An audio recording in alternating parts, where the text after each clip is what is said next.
Hey folks, in this episode, we talk a little about winter sports. Whether you're a skier or a snowboarder, this episode will surely get you excited to hit the groomers. Today, we talk a bit about our mountain sport experience and some of the fun times we've had in the mountains of the Northeast. Yep, that's right. When the lakes are frozen over and the snow is covering up the woods, we've still got adventures on and off the slopes for you all. So, if you haven't done so yet, make sure to follow us on Instagram and subscribe to the podcast so you don't miss a thing.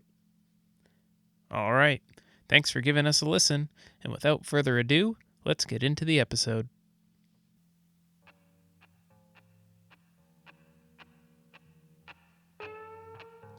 Welcome to the East Coast Hunt, Fish, Hike podcast.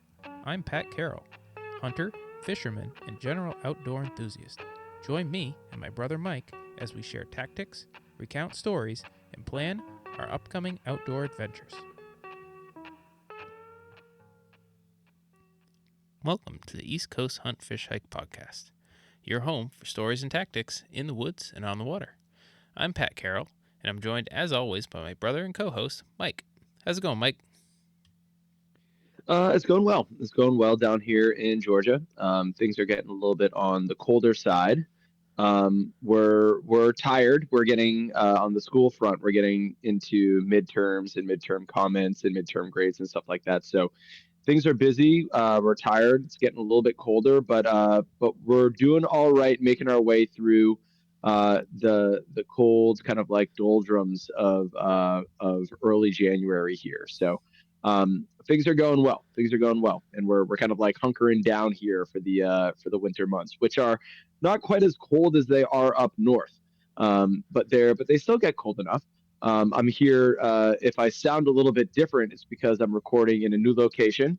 I'm here in the garage rather than out in the screened-in porch because it is like 20 degrees outside. So I'm trying to keep myself just like a little bit warmer. And so if I sound a little bit differently, there's a reason for that. But how things going for you, Pat? How are things cold up there in the New England area? Oh yeah, no, for sure. I mean, once we get into the winter, it gets pretty consistently cold up here. I mean, it's actually been a little bit warmer than it usually is. Probably a little bit unseasonably warm. It's been in like the 40s, but we've Oh had wow. stretches where it's been really cold. But that actually walks us into our episode pretty nicely here because today in this episode we're going to talk about winter sports. Winter up here in New England can be a time when, people are generally avoiding the outdoors. It gets cold and snowy. Generally, it takes that extra bit of effort to get outside. But snowing or snowboarding and skiing is something that you really kind of need cold, snowy environment for. So today we're gonna talk a bit about mountain sports and our experience with that, and some of the adventures we've had in that realm, which I'm pretty excited to talk about. But first, as always, I figure a good idea for us to push that social media. So we do have an Instagram handle that is EC underscore huntfish hike underscore pod. So make sure you're following us there. We like to post pictures and stuff of what we're doing. Make sure to follow along, comment, give us that like. It helps us as far as reaching additional people. And make sure to rate and review the podcast. Tell us how we're doing. It's the best way to move us up the charts, extend our reach to more listeners. Also, it lets us know what you guys want to hear about. So the more you guys tell us, the more we can cater what we're talking about to what you guys want to listen to. So let us know what you want to hear, and we can add that to an upcoming episode. Yeah, exactly. Those 5-star reviews and those likes, they really help us to be one of those podcasts that other people encounter when they're looking for podcasts about the outdoors. So definitely give us that like those 5-star ratings. They help us be able to grow this community that we're trying to grow here. So thank you for everybody that's done that already. And if you haven't, please consider it because it certainly helps us out on this end. Nice. Yeah, totally agree with you that one. All right, so on to our recent outdoor endeavors section. So, for me, it has been cold up here. It is winter up in the Northeast. It's been snowy. We had an unseasonably cold December, which obviously made it a little colder outside. But kind of the good news about that is that the lake that is right near my house already iced over. So usually it takes until at least February, if not like middle of February, for that lake to really get really iced over, to allow for any sort of skating or ice fishing opportunities. But because it's been iced over, that has allowed us to get out and do a little bit of ice skating on the lake, which was a little bit fun. Took the girls out there with some skates. Tried to get them skating around on the ice. Now, I will say the day that we got out there, it was a little bit warmer than we wanted it to be. The ice was obviously fine. I mean, I used an ice fishing auger, one of those things to drill a hole in the ice, Hmm. and there was still about 8 or 9 inches of ice. So I mean, plenty of ice to be walking on and such. If you're not familiar, you need kind of a minimum of 4 inches for it to be safe for you to walk on. 5 inches is generally okay if for like ice skating and stuff like that. I think you need about a foot to drive a car on. So we were, had plenty of ice there. It wasn't really a concern in any way there. But we did have the opportunity to get out and do a little bit of skating. It was a little bit slushy, which was uh, not quite the ideal skating situation. But since we were out on the ice, I did bring the ice fishing poles out there because I figured it would be a good chance for us to be able to do that. And so we got a couple lines in the water. I had the girls set up with a couple little camp chairs and dipping the lines in. Now, we didn't catch anything. I have yet to catch a fish while ice fishing, so still looking Yes, of forward course. to the day that finally happens. But we got the lines in. We drilled some holes in the ice, and anytime you can get out there on the ice, I think is a good day. So, showing those girls what it's like to be an ice fisherman, I think it was kind of exciting for them too. So between the ice skating and the ice fishing, we're really making good use of the cold winter days here. Not to mention any sort of skiing that we may or may not do in the future too. So really, even though it's cold, we're kind of making the best of it up here. But Mike, what about you? Have you been getting outdoors at all?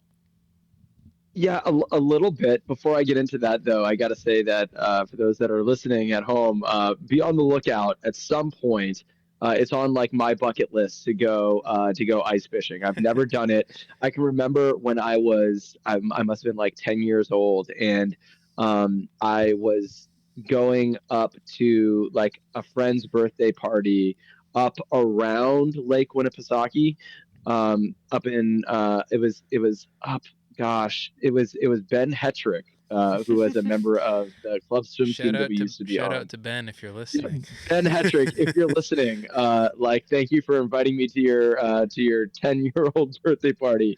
But when we were going up, we passed by Lake Winnipesaukee, and there were some people that were out there.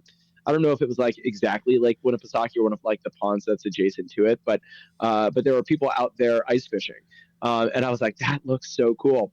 And then later on, I watched the movie Grumpier Old Men with Walter Matthau, and I think it's what the it's like Jack Lennon, I think so. That the sounds right. the the actor that is alongside him Hmm. in Grumpier Old Men, and they go ice fishing in that movie. And so like it's always been glorified in my mind to like go out there and be able to drill the hole in the ice. Now, when you're ice fishing, is it live bait that you're using, or is it fake bait? Like what's the general consensus? I would imagine that live bait would almost be necessary, but I don't even know how you would go about it when the water is that cold, or how deep you would need to get it. I mean, as kind of like the majority fishing end of this podcast, I've got so many questions about like the ins and outs of it. But maybe we should just leave that for like eventually when I do check it off my bucket list, and we end up Pat and I going ice fishing. We'll be able to give you all of those details. Oh But yeah, no, for sure. I mean, so I will say that as far as bait goes, generally speaking, live bait is going to be preferential for ice fishing versus not live bait, but you can do it using some like kind of uh imitation worm type things. Yeah. Hmm. So I mean, I haven't had luck, so really I'm not the person to be asking. But if you do get up Yeah. here and Yeah. we do have an opportunity to get on the ice, I live like a half a mile from a bait shop, so we can pick up some bait, some live Okay. bait, and make that happen. Nice, nice. Yeah, we'll for sure need to do that. But when it comes to kind of like outdoor things that we've been doing down here, as we said at the top, we're kind of like around Christmas time, and some of the parks and things around were after the holidays. But when we were still kind of in the midst of the holidays, a lot of the parks around us do like little ice skating rinks when it's cold enough, and little like bouncy house Christmas festival things when it's warm enough. So you got to kind of like hit it right temperature. And so we went down to a park that's near us that had bouncy houses, and they did have a skating rink, but you Hmm. need to kind of like sign up for it ahead of time. And we were only down there for like an hour and a half. This was in the days leading up to Christmas. And we got until within like 10 minutes of when we were going to be leaving, and our 4-year-old daughter saw the ice skating rink and then really wanted to go ice skating all of a sudden. She's never been ice skating before, but she suddenly, it was a life passion of hers all of a sudden, that we needed to go ice skating. And so we had to explain that, like, no, we're not going to be going this time. We needed to sign up, and we weren't sure whether we were going to be doing it or not. And Hmm. so that is probably going to be on the docket for us. There are a couple of like rinks and stuff around Hmm. here that my wife and I we've gone ice skating before. We used to go every year Huh. in like one of the parks here and there. It used to be kind of like something that we would do every year, but we've long since fallen off of that. But it's always something that I kind of like enjoy, and there are opportunities to go ice skating down here.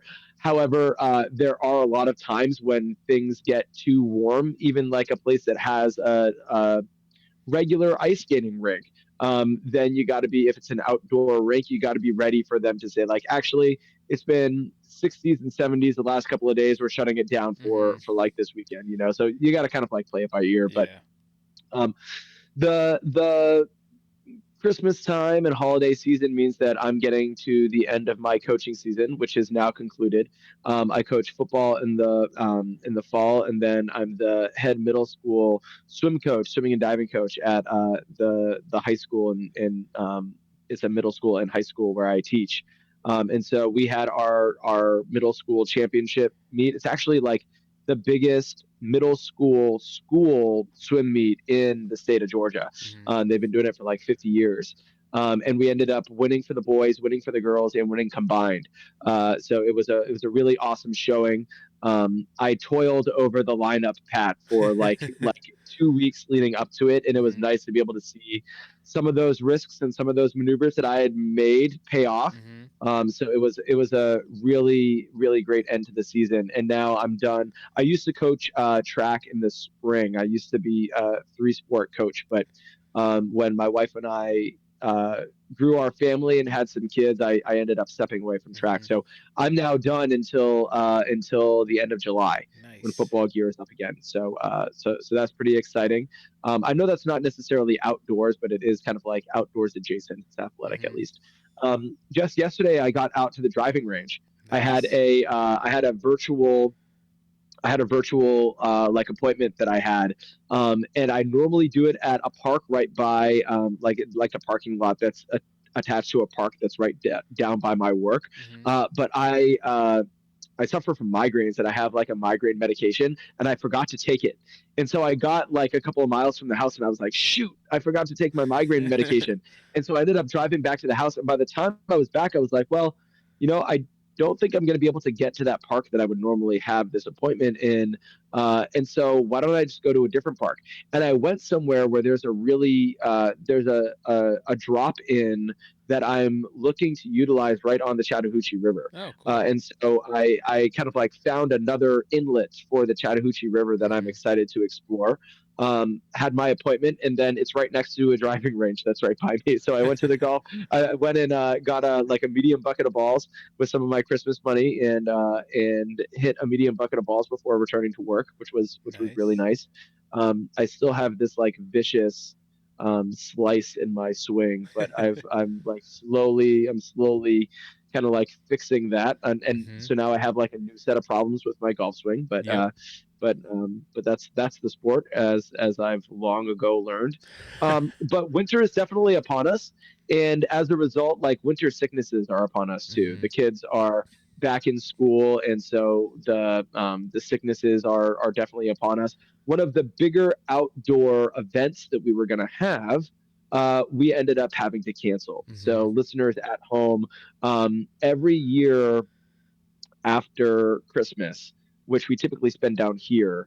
My wife and our family, we typically go up to New England and visit Pat and our parents up north, and we normally go up around New Year's, and we go up to a cabin up in New Hampshire, and we were really looking forward to it this year. And then on Christmas Eve, my 4-year-old, before we could have a bite of our deliciously prepared Christmas Eve dinner, my 4-year-old promptly threw up in my father-in-law's lazy boy. Oh, And so there I was fun. cleaning that up. And so we ended up going home and kind of like changing our Christmas Day and our Christmas Eve plans. We ended up pushing the flight by just a day and wanting to Mm-hmm. come up. And then on the evening before we were originally going to be flying up, my 1-year-old threw up on the staircase. And so we were in a position where we were trying to decide if we were going to be able to Mm-hmm. make it happen, trying to decide if we were going to be able to make it work. Yeah. And we ended up having to cancel that trip, which was heartbreaking and devastating, especially in light of this topic for this episode, which is mountain sports, because we were going to be going up to Cannon Mountain and doing some skiing, and we weren't able to do that. We were going to get our 4-year-old on the slopes for the first time, Mm-hmm. and so we ended up having to cancel that trip, which was really really a bummer. But in light of that, my daughter, my 4-year-old, did get a bike for Christmas. Ooh. And before this point, she had just like the balance bike that I think that I've talked about in a couple of episodes, Mm-hmm.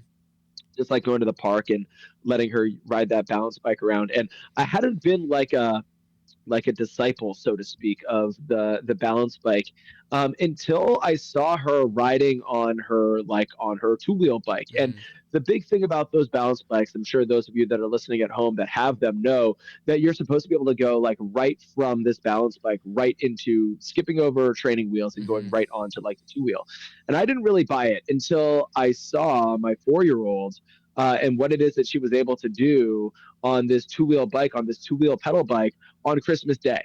And so this was, yes, this is less than 24 hours from when she was throwing up in my father-in-law's lazy boy.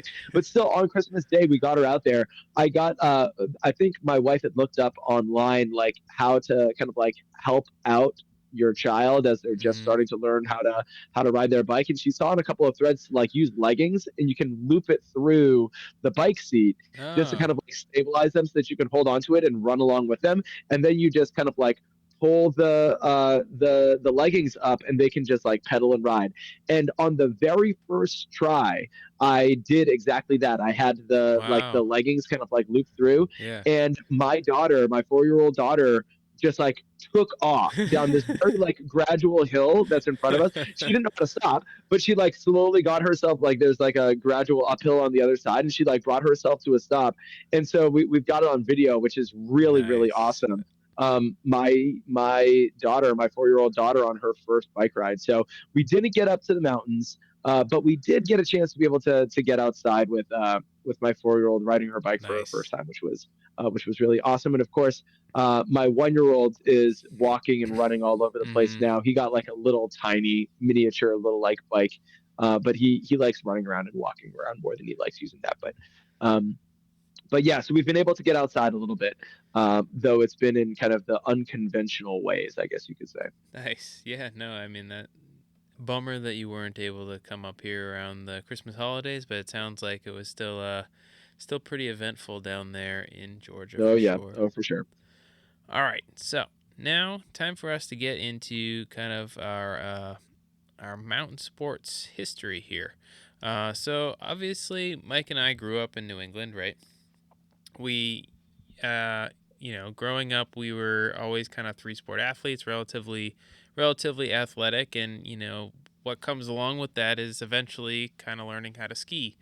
And I think, honestly, I can't remember the first times I started skiing. I know one of the first times was that we did take a lesson up at Ragged Mountain.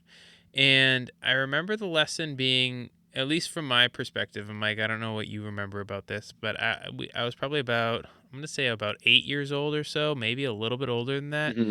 I remember, having the skis on. I remember kind of like making shapes in the snow with the skis, and then like after that, I feel like I don't really remember doing that much. And then I remember being able to ski. So I don't know. I don't know if it was like the lesson or if I remember coming away from the lesson being like, well, that didn't really tell me much. But then getting on the slopes and then like being able to do it. So maybe it was more helpful than than I gave him credit for. But eventually, that time after that lesson, I remember being able to go on the chairlift, get off the chairlift, and basically make Hmm. it down those easy beginner slopes, but with probably with some assistance from my parents, but not like not too much assistance, I guess. Certainly making Yeah. the pizza and the French fries all the way down, but but ultimately, pretty successful. Mike, I don't really know what you remember of those early lessons, but that was kind of my takeaway from them.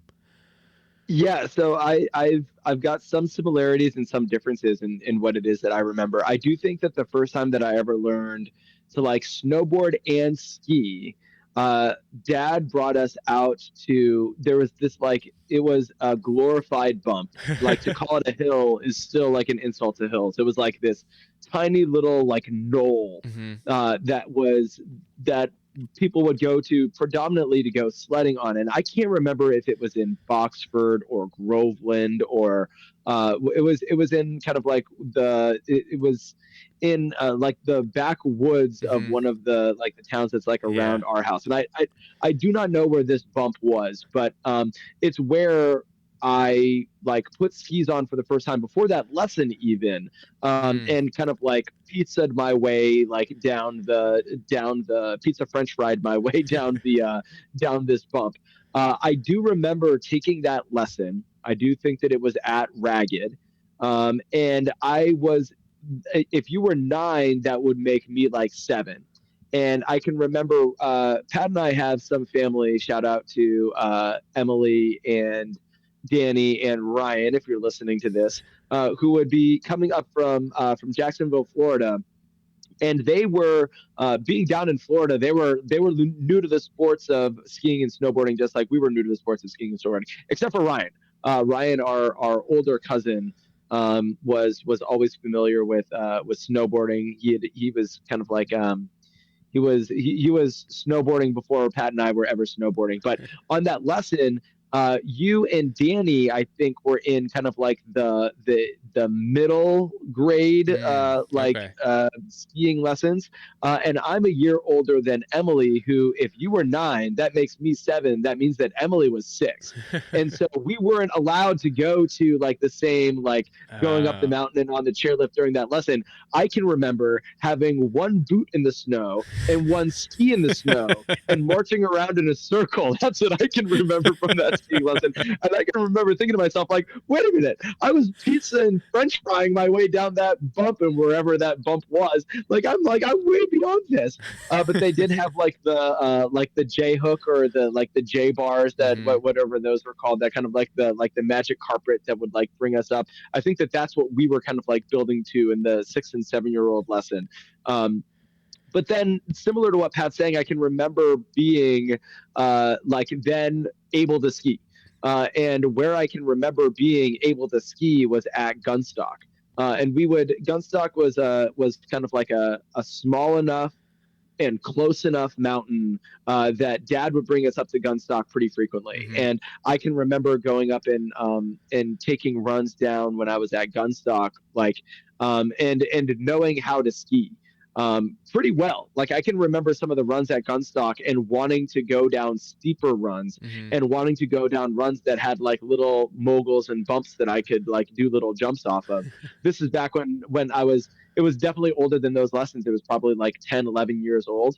And I can remember like being fearless And now, like when I put myself in those shoes, I was like, my gosh, what were you thinking, Mike? Right? And Yeah. I do think that that's some of like the hesitancy and anxiety that ends up coming with age. Hmm. But those are some of my earlier ski memories, nevertheless. Yeah, definitely. I definitely remember those days at Gunstock being able to go down those trails and make that happen as well.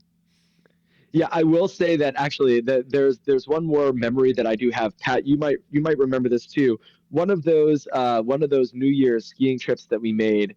Um, I was predominantly Pat and my dad and I would be going on these ski runs, and that would be for like the most part of the day on these New Year's trips. We would go up for 1 or 2 days, maybe sometimes three, but I Hmm. don't think typically. I think it would be like 1 or 2 days around New Year's Hmm. Eve. And but mom can also ski. Our mom is what was always a skier, kind of like would prefer beginner runs, but then would kind of like was right on that brink of some intermediate runs. Hmm. And one last memory that I had on the earlier side of things was going on a ski run, and you and dad were on the ski lift together, and mom and I were on the ski lift together, and we got up to the top and they were like shutting the lifts down. So it was like some of the last runs that it is that we had. Hmm. And we lost you guys at the top of the mountain. And so we started making our way down, and I was on skis. I can remember that. And I think mom fell about halfway down this run that was way too steep for either one of us. And so I went up, and it was decently icy too, because it was at the end of the day. The lifts were closing down, and a lot of the powder had been skied off. Hmm. Turns out that this was an intermediate run, but it was one of the intermediate race runs at Loon. Hmm. And so it was pretty steep, this run. And so I can remember mom and I, like halfway up this hill. At this point, like we were stuck up there, and all the other skiers have made their way down. The lifts have stopped running, and so I ended up. Mom was telling me to take off my skis and kind of like scooch my way back down the mountain, while the ski patrol came up actually from the bottom. And they made their way up the mountain and kind of like came up to mom. At this point, like I'm crying and everything because I'm like this is the last run. The ski patrols need to come up. I'm like 8 years old, I'm sure at the time, and they ended up like being able to get mom back up on her skis, and she ended up making her way back down the mountain. But I can remember like going and getting hot chocolate back in the lodge after like probably the closest thing to like a traumatizing like ski moment for an 8-year-old that I can remember. But definitely remember that one as well. Wow, that's a pretty good one. Um, Yeah. but yeah, for sure. Moving from skiing, so obviously we started skiing, right? That was how we were introduced to kind of some of these mountain sports. But I remember shortly after learning how to ski, kind of always wanting to snowboard. So I'd see these people with snowboards, and I'd be like, "Oh, that's like really cool." I have a skateboard at home. It's kind of similar. Snowboarding looks like it could be similar to skateboarding. I'd love to. I want to try that. It seems like it would be a lot of fun. And I brought it up with my parents, and they were like, "No, absolutely not. You definitely cannot get a snowboard." And I was like, "Well, I really want one." And then they're like, the party line was that no, you weren't getting a snowboard. So it kind of admitted defeat and kind of put it away in my mind. And then all of a sudden, on Christmas morning, there it is, a brand new snowboard for me to use, and I couldn't have been more excited to see that thing. I'd wanted it for so long, and I finally got a snowboard, and then I was gonna learn how to use it. Um, but for anybody who doesn't have experience snowboarding or has never learned how to snowboard, learning to snowboard can be a time-consuming and painful endeavor. I, Oh I I yes. like to say that, skiing is easier to learn but harder to master, where snowboarding I find is much harder to learn, but once you learn, it's kind of a little bit easier to get to that advanced level in snowboarding. Well, that's at least how my experience was. And I remember, learning how to snowboard, falling down a lot, wiping, trying to make that transition from your heel edge to your toe edge without falling Oh was yeah. ultimately the thing that took a lot of learning. And I remember, similarly to Mike, I actually remember going to that quote unquote bump, for my first time snowboarding, trying to, ultimately hiking up that mountain or bump with holding a snowboard, putting it on at the top, and then trying to make my way down. That was ultimately the earliest memories I have, probably trying to learn how to snowboard. I never took any lessons snowboarding. I mean, maybe I should have. I don't know. But eventually, I figured it out and got to a level where I could snowboard like the whole mountain without any real trouble. So once I got to that level, then I was like full on snowboarding, no turning back at that point. But Mike, as transitioning from skiing to snowboarding, what was your experience with that? Yeah, so I was 1 year after Pat. So our parents got Pat the snowboard when, gosh, Pat, you must have been, I mean, you were maybe 12 years old, um, younger than that, Probably, older than that. What do you maybe think? a little bit young. Oh, maybe 11. I would say would be my Yeah. guess, because I And know so, by when I was 13, I was like proficient to the point where, yeah, I right. could do pretty much anything. So I had to have been a few years before that. Yeah, yeah, for sure. And so I was the next following year after watching my brother get up there. I wanted to do anything that Pat was doing. If Pat was learning how to skateboard, I wanted to learn how to skateboard. If Pat was learning how to snowboard, I wanted to learn how to snowboard. So I was always in, like, all throughout my life. I was always kind of like following along just a couple of steps behind Pat. And so that went for music, that went for like movie likes, like that was just kind of like my mo. And so I wanted to do whatever my brother was doing, whatever my big brother was doing. And so that next year, I must have been like 9 years old or so. I got my first snowboard. Hmm. And so then, but I think that I was, because Pat and I are 2 years apart, that makes me 1 year younger than Pat when I was first Hmm. learning. But I think that I was a year too young. And so I can remember when I was first learning, like, similarly, that next Christmas, I got my snowboard.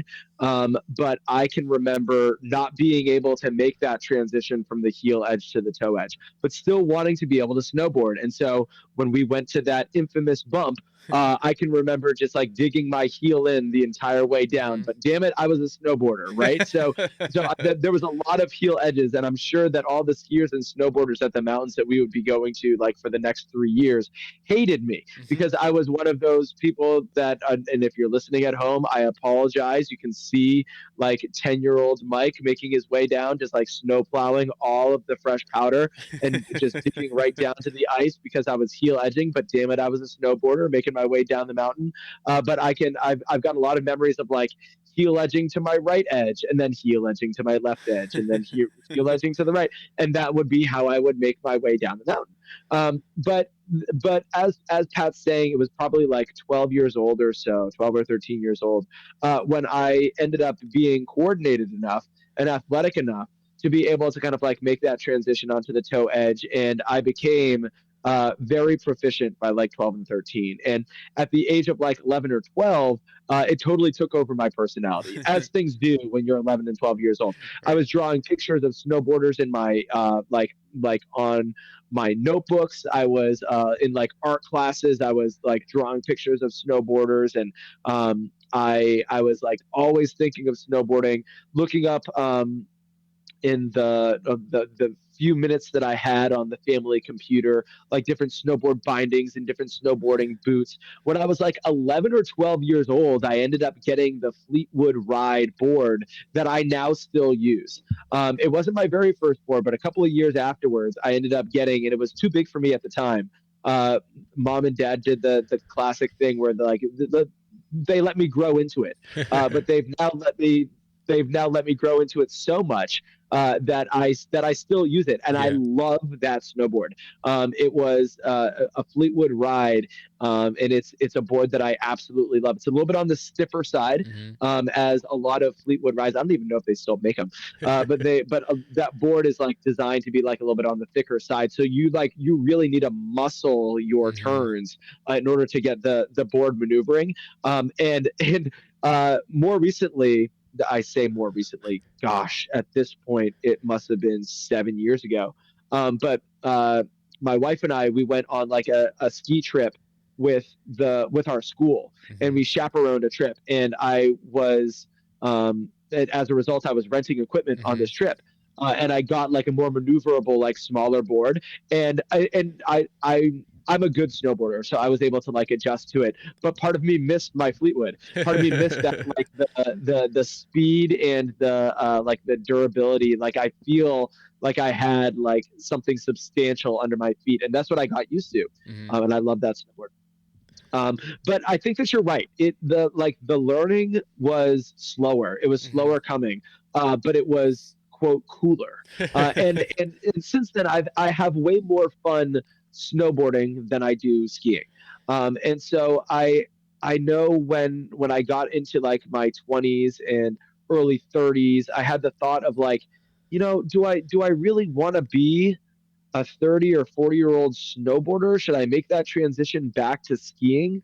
And I've gone skiing every now and then in like my 20s and early 30s, and I can, but I Mhm. have more fun when I go snowboarding because I'm more proficient at it. More of the mountain is open to me, Yeah. and I just have more fun.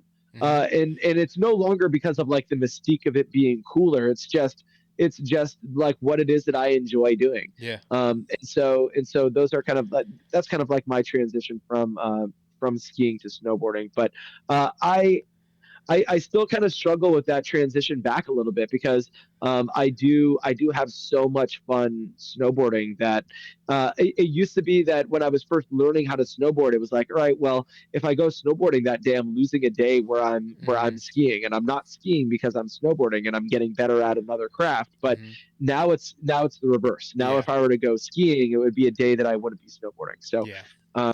I think I've transitioned, and the transition back is going to be a little bit tricky, but nevertheless, I can do both. I love both, and it's making me a little bit sad that we weren't able to make the trip up this year, but we'll get back to it. I'm Yeah. I'm confident that we will. No, absolutely. And, that kind of ropes us into kind of the next portion of this, which is kind of just talking about some of those older New Year's ski trips that we've had, right? So, and basically every year since I was about, let's say, 7 or 8, between, let's say, when I was 7 to probably when I, let's turned 18, so probably close to a decade. We'd have our family would kind of rent a place up in New Hampshire after New Year's or around New Year's, and we'd spend a few days skiing. Um, Being a swimmer all through high school, elementary school, and such, we never did like a lot of skiing, mostly because it was like during swim season. Swim season up here is in the winter. So if we would have like swim meets on the weekends, we'd have swim practices that we'd have to miss if we were going to be going skiing. So that New Year's ski trip was really like the one time where we got an opportunity to ski for an extended period of time. And there was always kind of that fear that, like, oh, if you fall and you get hurt, you're not going to be able to swim. That could be, problematic for you. You'd be like letting your team down and all that stuff. So that was always kind of in the back of your head. But I know personally, I always looked forward to those New Year's ski trips quite a bit, and being able to get on the snow and be able to kind of do that, which we didn't get to do a whole lot during the rest of the winter. But I remember, our family would rent a house. It would be kind of like a big party to some degree, like lots of family. My uncle and aunt and their kids would come up, and everybody would be, we'd have like dinners every night and play like board games and stuff in order, like over the evenings, as we get ready for the next day's sneak skiing or snowboarding or whatever's going on the next day. But I just remember, I just have a lot of fond memories of that, and it's something that we're trying to kind of keep going as we move into these New Year's here. Even after I graduated from college, I started kind of initiating some sort of ski trip up to the mountains around New Year's time. At first, it was Hmm. just a bunch of college kids that we kind of stuffed ourselves. Oh, this is a good story. We stuffed ourselves into like one single hotel room with like two full size beds. So it was like, I think probably there was like six of us, or 6 or 8 of us in like one Hmm. hotel room, which we definitely weren't allowed to do. But then, we skied, we had a great time, and then it was like time to leave. And for those of you who may or may not know, at the time I was driving a 91 Jeep. So that was like a 20 to 25-year-old car at the when I was still using it. And what ended up happening is, we drove it all the way up there, and then we started it to leave to go home at the end of the weekend, and it wouldn't start. So ultimately we had to call.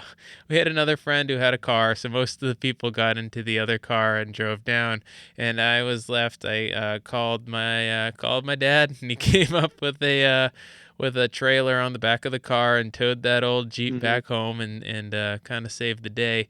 But that was certainly a memorable ski trip experience, and just fuel to the fire as far as getting that New Year's ski trip off and running. And since then, we've tried to do it most years. I mean, there's been a few years where we weren't able to do it due to either family circumstances, or starting a family, having young kids, not being able to make it up there.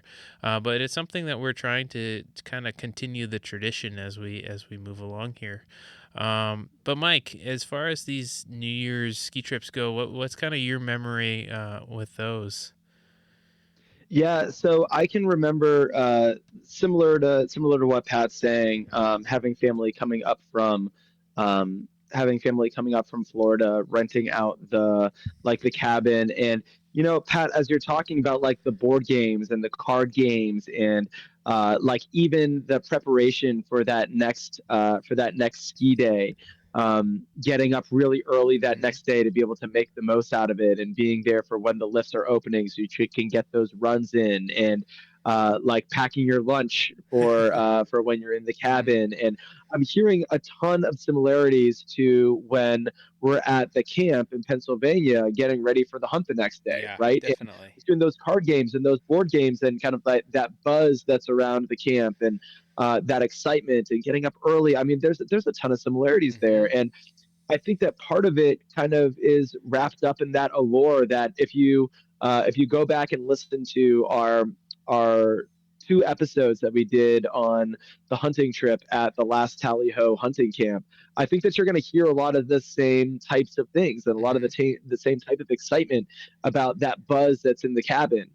Because there's a lot of similarities there, and I don't think that it's an accident that both of them are kind of involving and surrounding adjacent to these outdoor sports. Mm-hmm. And it's part of what it is that I really like about it. So just kind of like getting back into some of those memories, though, I think Ragged was the first mountain that we went to, but a lot of years we would go to Loon, we would go to Bretton Woods, Mm-hmm. which are big mountains up in the New England area, and family friendly mountains as well. Yeah. And there's a lot of beginner and intermediate runs. But just like we would sit and look at the map of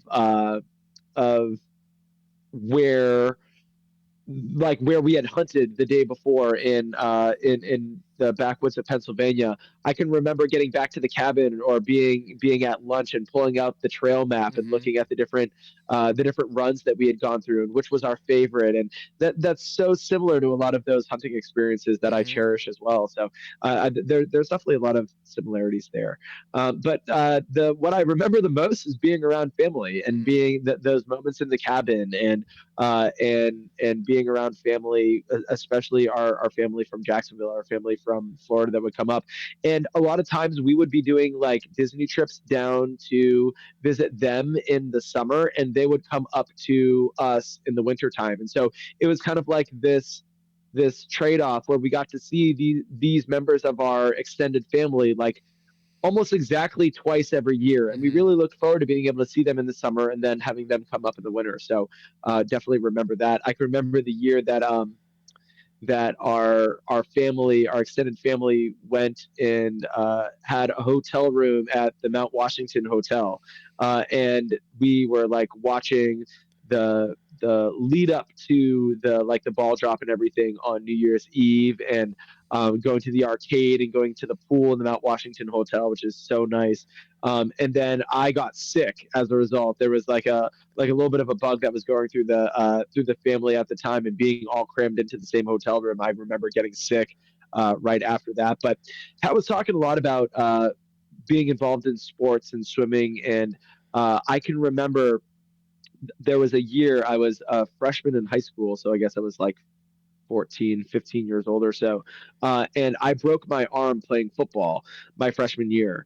And when all of the recovery ended up coming through that, I ended up getting a steel plate and some screws put into my arm in some reconstructive surgery after breaking my arm. But I was so worried that I wasn't going to be able to snowboard, and so I talked with the doctor like in the recovery after my surgery, and while he wasn't necessarily thrilled with the idea, he did give me a brace that I could use that he was confident was going to be able to, like if I were to fall while I was snowboarding, I'd still be okay. And so I got my brace and I was able to go skiing. I was able to go snowboarding when with that brace, and that meant like the world to me because I was so worried that I wasn't going to be able to go snowboarding that year. Yeah. So that was really awesome. And then Pat's talking about this New Year's trip that we were doing after college. And for a number of years I joined Pat and a lot of his college friends. There's a lot of awesome memories that I can recall, going out to some of those bars up around Waterville and around New Year's. And Hmm. and in one of those years we went to Okemo, which Hmm. is a mountain up in Vermont, and we were staying up there with some of Pat's college friends. And my wife and I were up there, and this was right before COVID time. And Pat, you were saying that like it's been tough to get it together.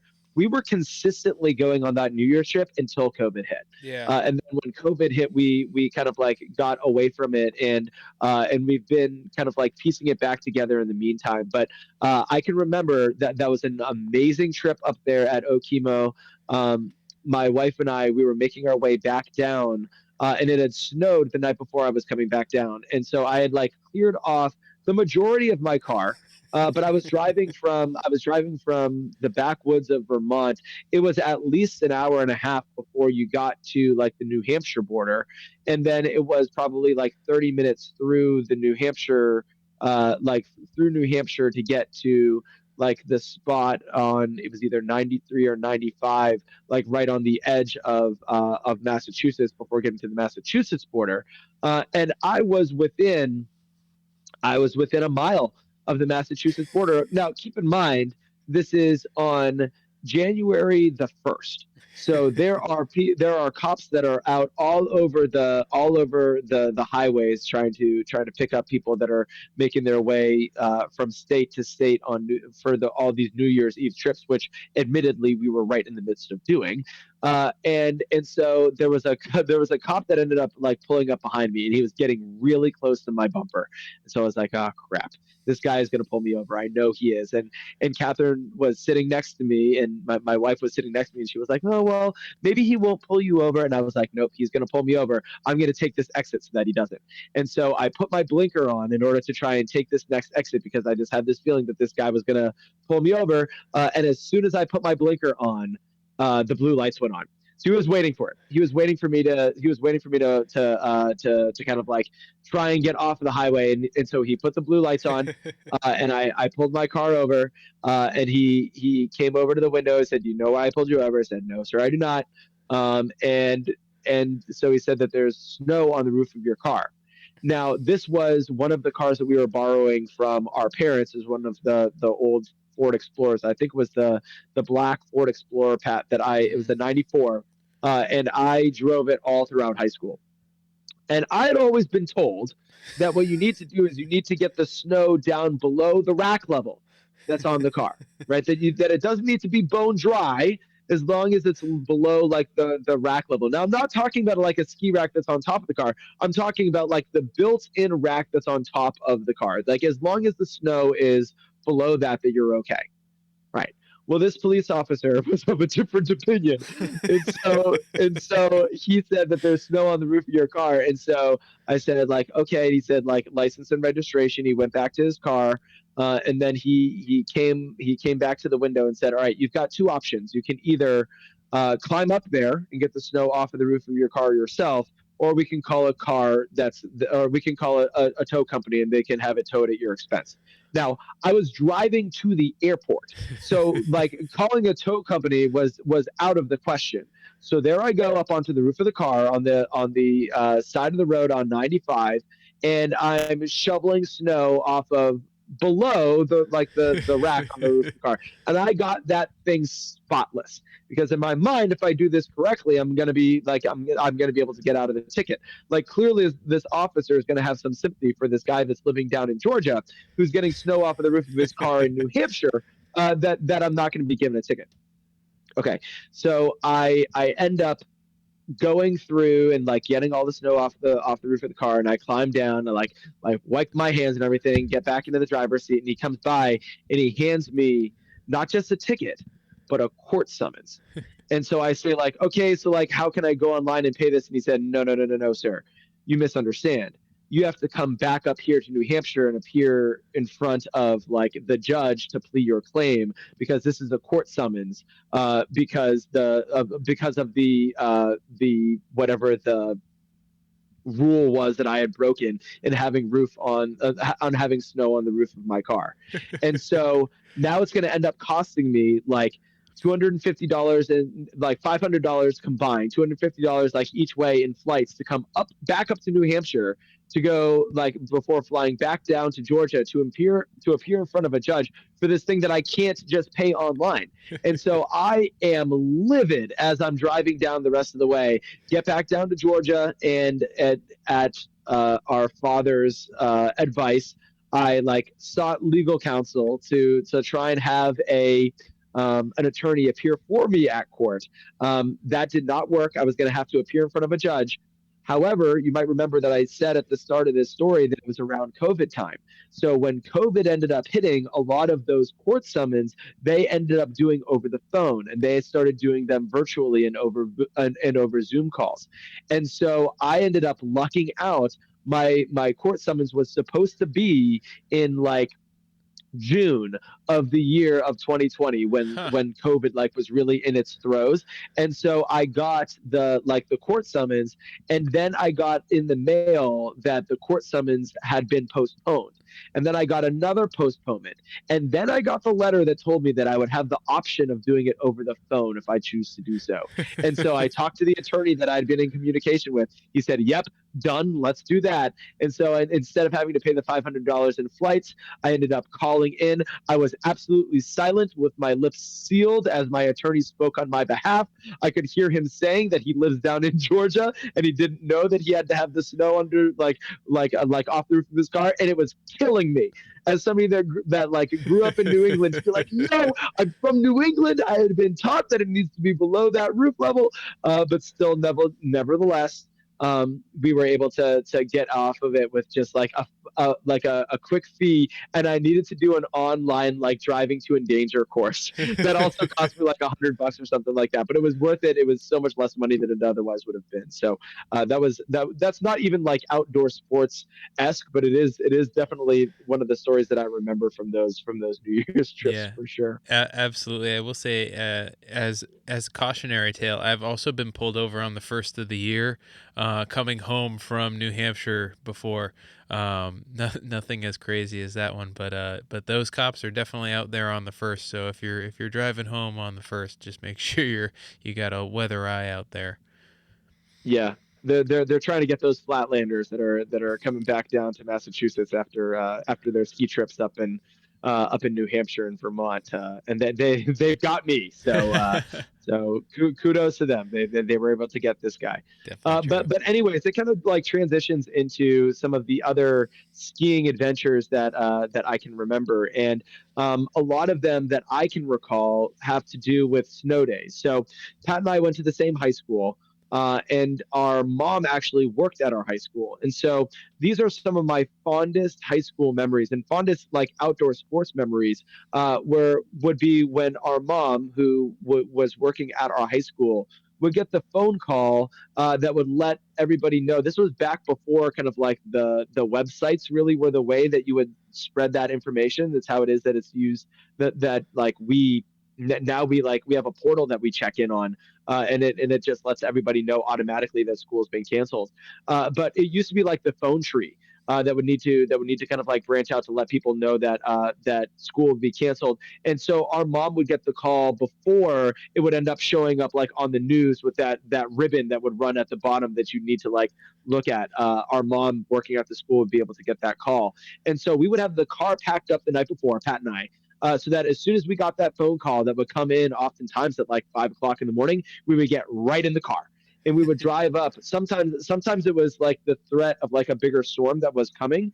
Other times it was like the snow, but they were worried about the amount of snow that would be on the road. And so, mom and dad, if you're listening, we drove very carefully, but we drove up to the mountains as soon as we got the word that school was canceled.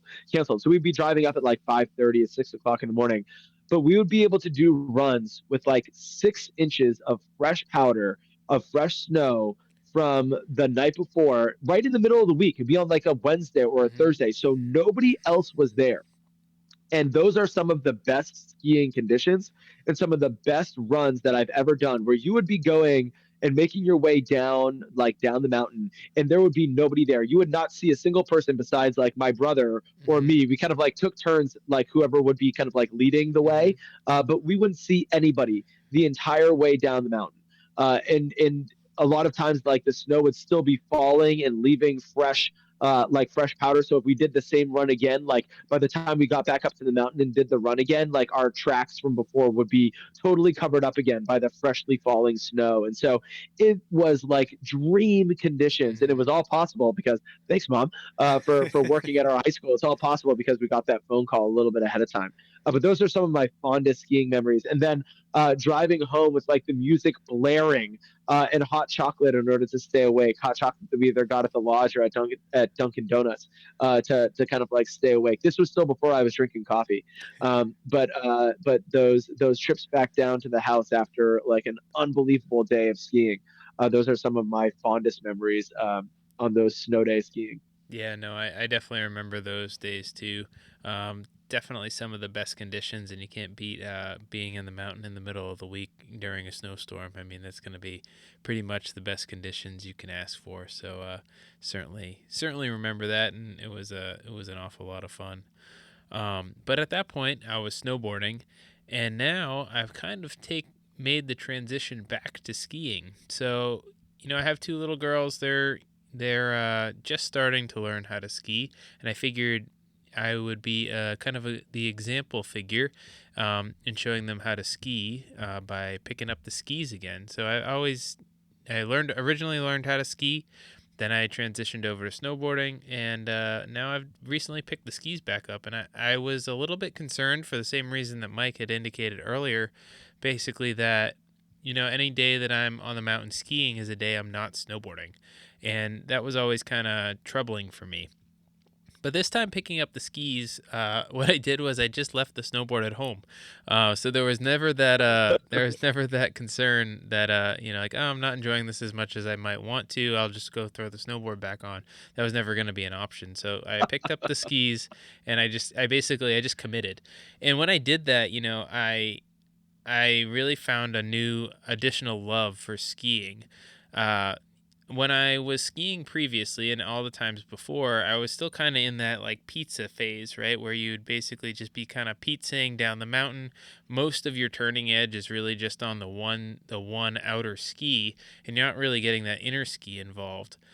This time when I've transitioned back into skiing, I'm really working on getting that other ski involved, and it actually feels a lot more like snowboarding, which is what I found fun. So I'm excited and happy to be skiing again. It's something new to learn, which I find exciting as well. Anytime you're picking up something new, I feel like you're working a different portion of your brain, which is kind of exciting, and it allows me also to kind of show the girls like what skiing is like and show them that this is like a fun, cool thing to do, with the hope that maybe they'll learn how to ski and kind of pick that up as well. But yeah, that's kind of a little bit on my transition back to skiing.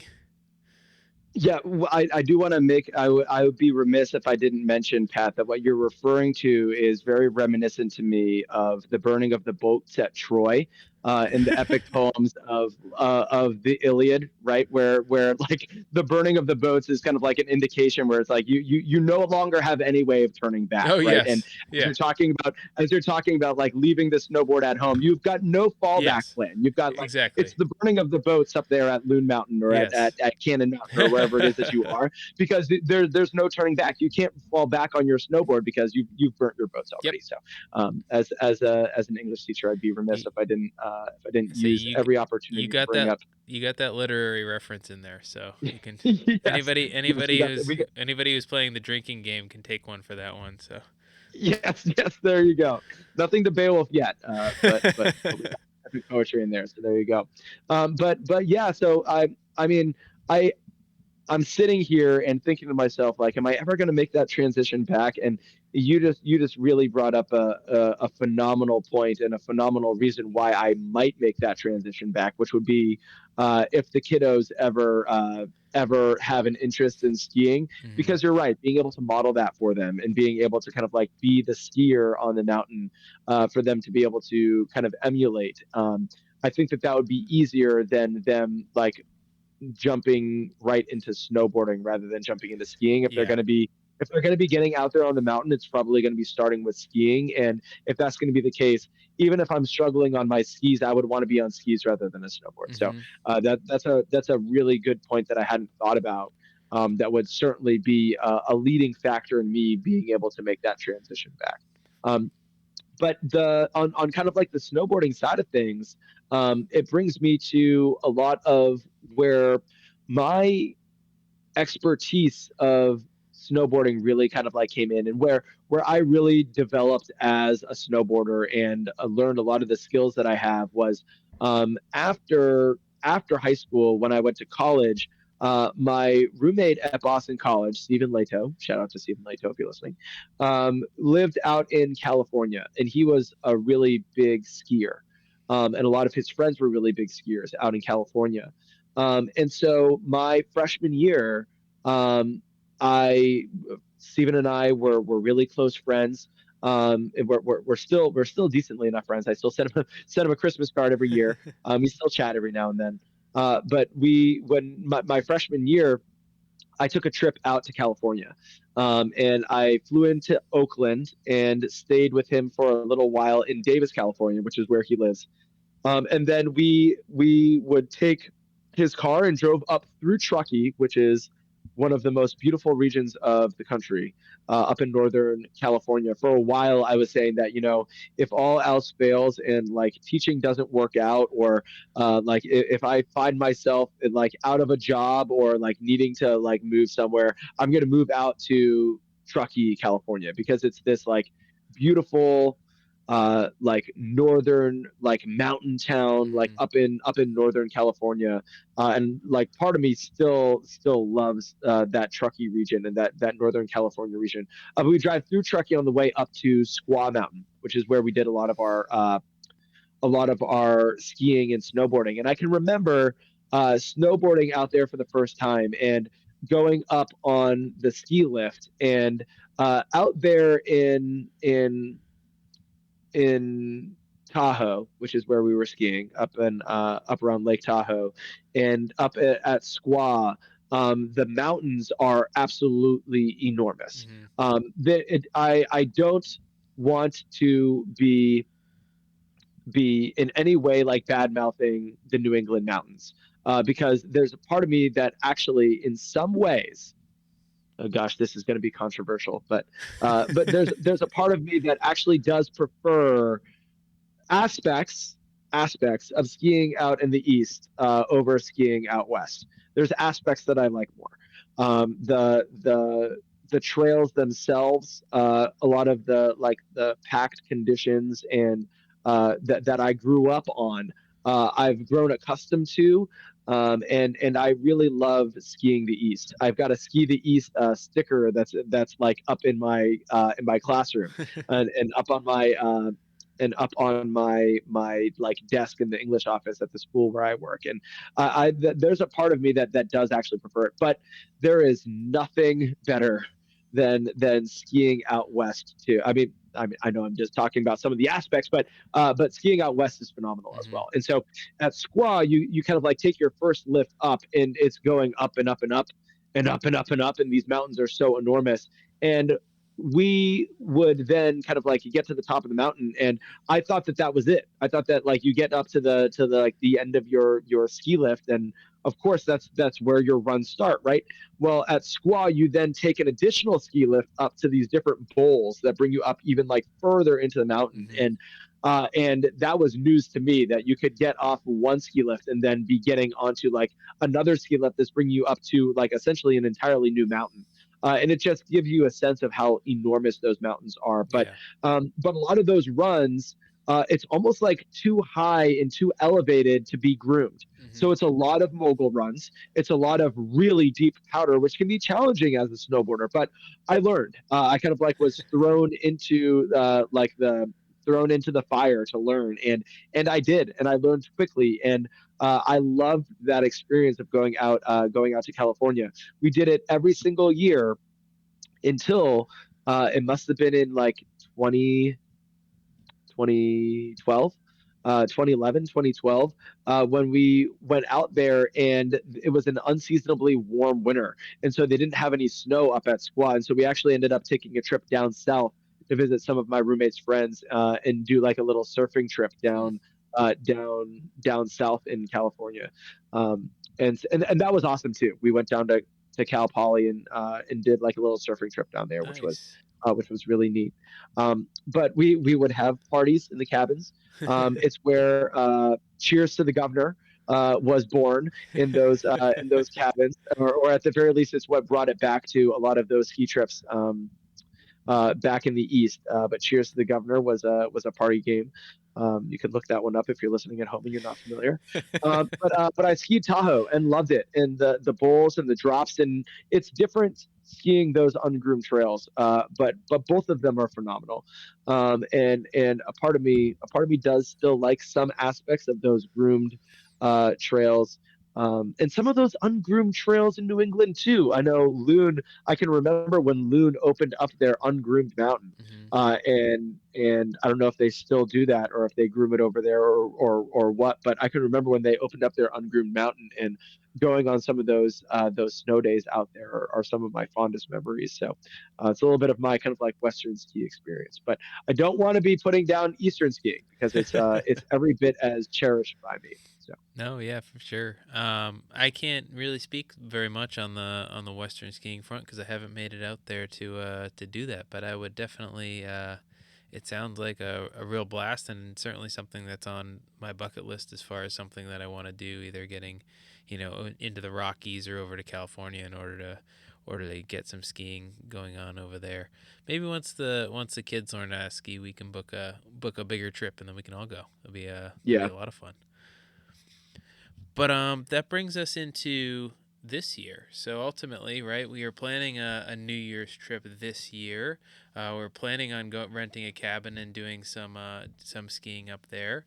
And as Mike alluded to earlier in this episode, well, ultimately the Georgia Carols ended up getting a little sick and not being able to make the trip. I So know. It was it was devastating. It was devastating, but nevertheless. and certainly a little bit of a bummer from our end too. Obviously, we were looking forward to hanging out with you guys, but as they say, the show must go on. So we persevered and made our way up to New Hampshire as well. This time we were renting basically a full house. So had all everything you'd need, bunch of bedrooms, bathrooms, and so on. And it was in Woodstock, so kind of near Loon. Probably like a 10-minute drive from Loon. But the nice thing about Woodstock is it's also about a 15-minute drive from Cannon. I had never skied Cannon before. It's kind of known as being a more advanced mountain. I mean, they obviously have beginner trails too, but I would say they have a higher percentage of, let's say, intermediate and advanced runs compared to those beginner slopes. However, Cannon does have kind of its own little beginner mountain, for lack of a better word, where, I mean, it's not very big, but they do have some beginner runs, and they have like a quad running up to like the top of it, which is Hmm. which is pretty good. And in comparison to Loon, when you're looking at kids lift tickets as well as lessons and so on, it was going to be a little bit less expensive for us to try Cannon versus to try Loon. And since I didn't know how well the girls were going to do in ski lessons, we figured it was going to make the most sense to just do to do Cannon because it was going to be a little bit less expensive. So that's what we did. Rented the house. Everything was good on that front. We were driving up on New Year's Eve, and with the plans to ski on New Year's Day. Now we were gonna ski not New Year's Day, the day after, but they didn't have any lessons available, so we ended up doing it on New Year's Day, which ultimately I think ended up. Well, it was good as far as the crowds were concerned because it was not very crowded at the mountain at all. But either way, we got our stuff ready the night before. It was going to be very cold, like 0 degrees at the base cold. So we made sure that we were all bundled up and ready to go for the next morning. So the next morning we woke up, had a good breakfast, got the kids all ready to go. We got a nice like 3 inches of snow on the ground before we left, which was nice. And then made our way up to Cannon. It's about a 15-minute drive. It was kind of like snowy and windy and stuff as we were driving up, but you figured, hey, we're gonna be skiing, so it shouldn't be too big of a problem. Got the kids all situated. We decided to do a private lesson. One, because it was going to be less expensive, and two, because we didn't really know how it was going to work with the kiddos anyway. And we got their rental gear, got everything kind of situated. My wife and I have skis and gear, so there was no real concerns with us grabbing gear. Um, and then got the kids off to their lesson. Their instructor was perfectly nice. It was like kind of an older guy. He did, I think he did what he could.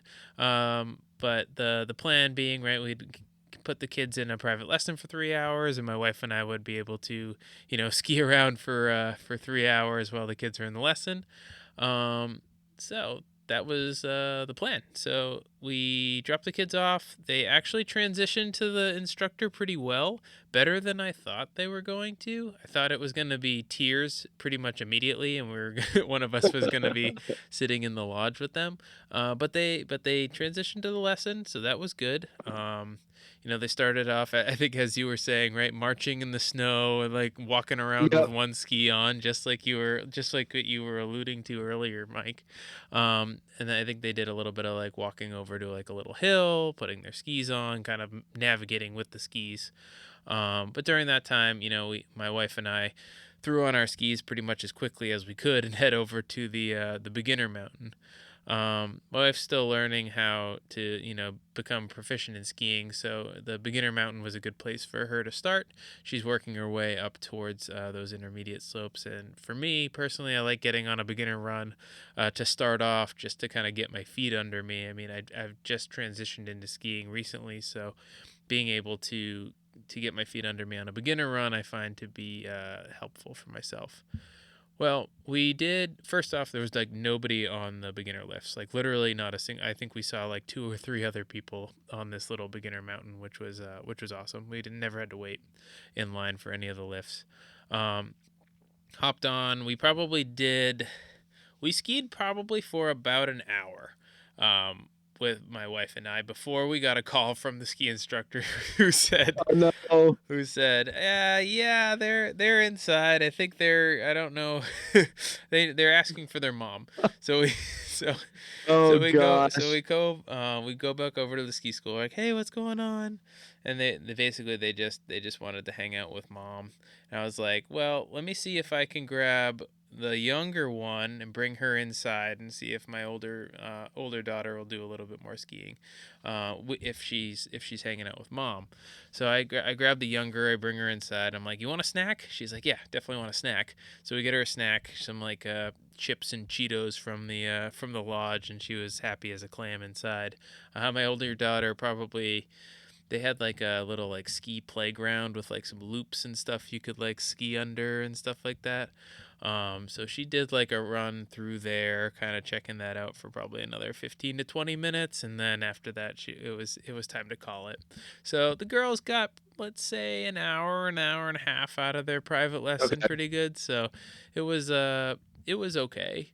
They got skis on them. They left and they weren't opposed to skiing again, so I'm gonna Yep. consider that a win for right now. Yep. But once they were in the Okay. lodge, my wife and I we took turns. You know, I took the first run up to the top of the mountain. Now, let me tell you, it was 0 degrees at the base, and Yep. at the top of the mountain, it was because of how the mountain was situated and the winds and such. It was whiteout conditions, like 30 to 40-mile-an-hour winds, and it must have been like -20. Like it was real Oh my cold, and you gosh. could not see anything, which was a little crazy. But I am a pretty proficient skier, so it wasn't really a problem. It was just more kind of like, wow, it's insane that it's this cold and windy up here. Where at the bottom, it was, I mean, it was cold, but it was clear. Hmm. So I did a run from the top. It went pretty good. Came back to the lodge, and then I swapped out with my wife. She went out. She skied for like 45 minutes to an hour, while I hung out with the kids, had some lunch, had some chili. It was pretty tasty. And then she came back from her run. I did another run from the top. Came back, and at that point, the kids were getting stir crazy. They'd been in the lodge for a couple Yep. hours, so it was time Yeah. to head out. But all in all, you know, we had the opportunity to get out skiing. The girls skied. My wife and I got an opportunity to hit the mountain. So all in all, I think it was relatively successful. I think we got a couple opportunities lined up to potentially have the girls either do like a shorter private lesson, maybe something that's like an hour, get them a little bit more time on the slopes, or potentially just you know, get them some rental gear, get them on a little bit of a hill, and kind of do what Dad did with us, get them on a bump and send them down and kind of see how they handle that kind of situation, which I think there is Yeah. something to be said about that as well. You So know, for me, I can remember my experiences at Canon were like the exact opposite of what it is that you're describing. I had a friend of mine in college that not my roommate Stephen Leto. We did that trip out to California, but my sophomore, junior, and I think senior year as well.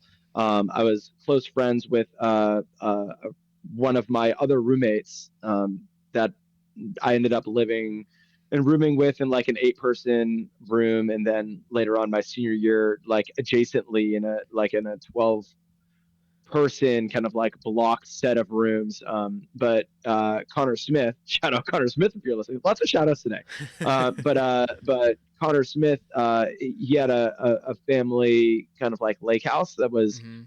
that was up in New Hampshire, and as a result, it was a not too bad of a drive to a couple of the mountains. And one of the mountains that it was probably closest to was Cannon. And so I have a lot of memories of going to Cannon. And for some reason, the conditions and the temperature specifically, I can remember during my Cannon trips was always phenomenal.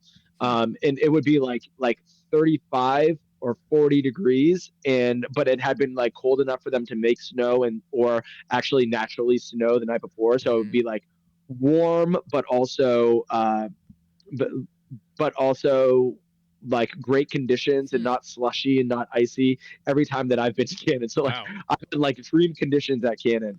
And Cannon is also unique for those that don't know. It's got the like the air tram that Hmm. I think I remember you saying, Pat, that it was closed down, but at the time the air tram was this is it's like a mega gondola.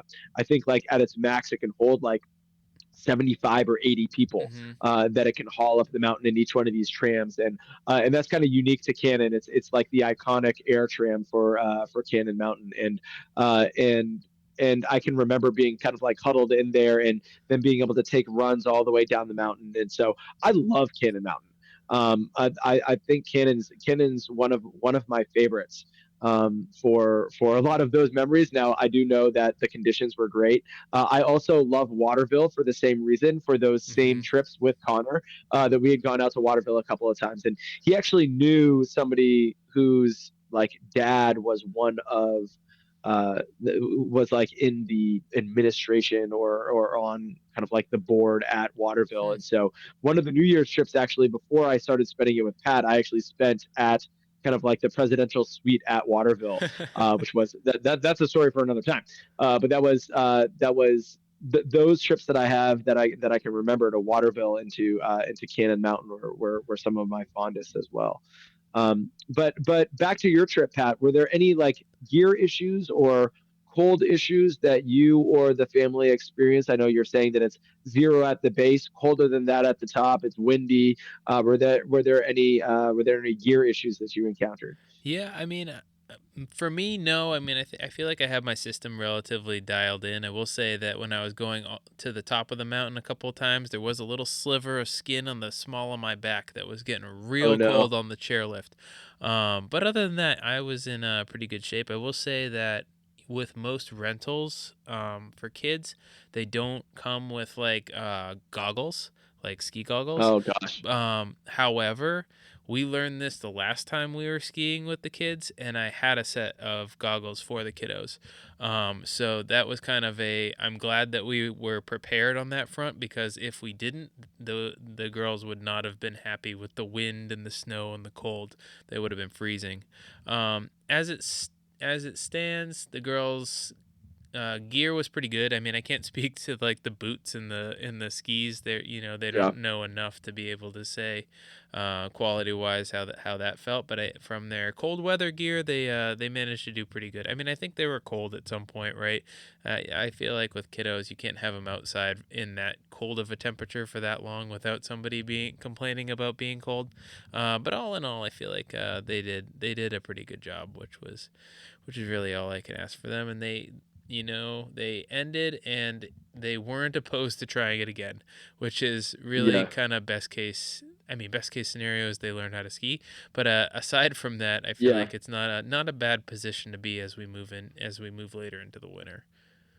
Well, on that note, what about you? Did you end it? Were you eager to get up on the slopes more, and moreover, are you ending this like eager to get the kids back on the mountain, or was this an experience where it's like, yeah, maybe we need to wait a couple more years? Either one's fine, but I'm just curious how kind of like the ending went for you. Are you chomping at the bit to get them back up? Are you chomping at the bit to get yourself back up? Kind of how did the ending go at the end of the trip for you? For sure. Well, I will say that I am certainly chomping at the bit to get back up there.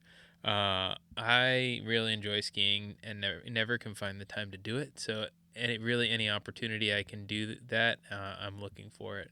And I'll say that I I am excited to get the girls on skis more as an avenue to getting myself on the skis more as well.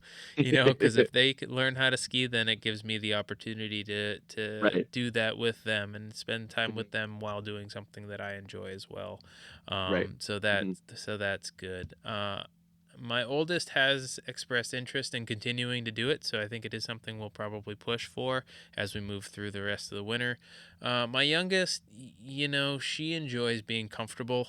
So I think it's going to be a little bit more of a challenge getting her up and on the skis right now.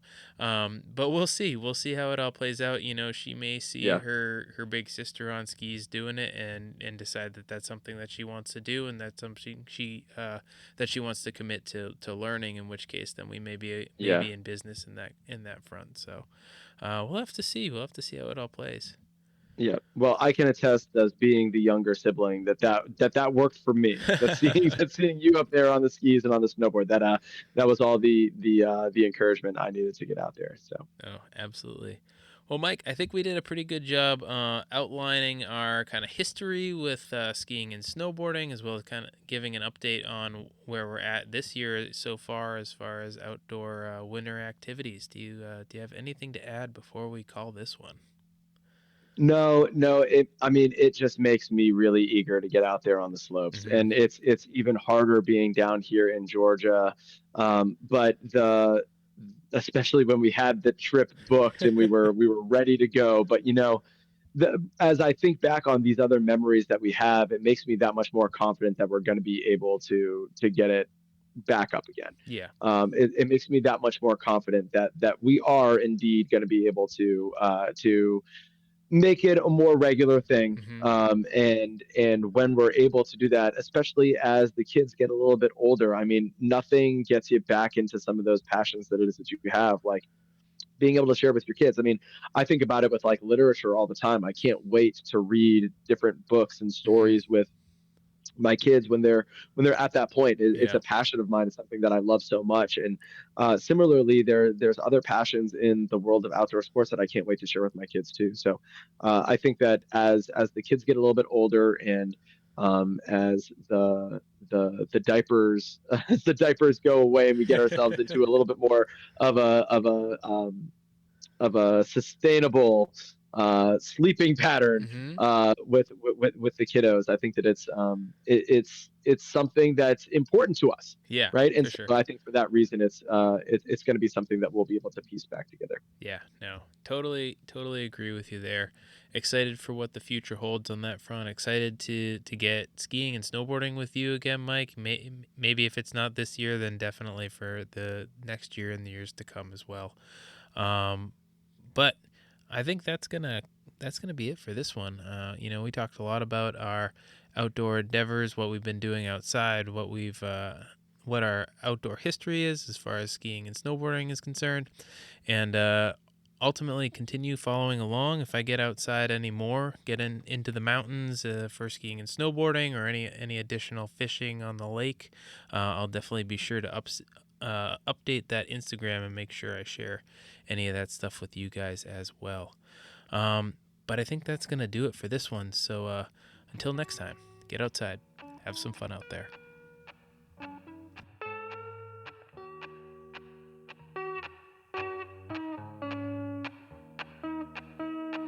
Thanks for listening to the East Coast Hunt Fish Hike podcast.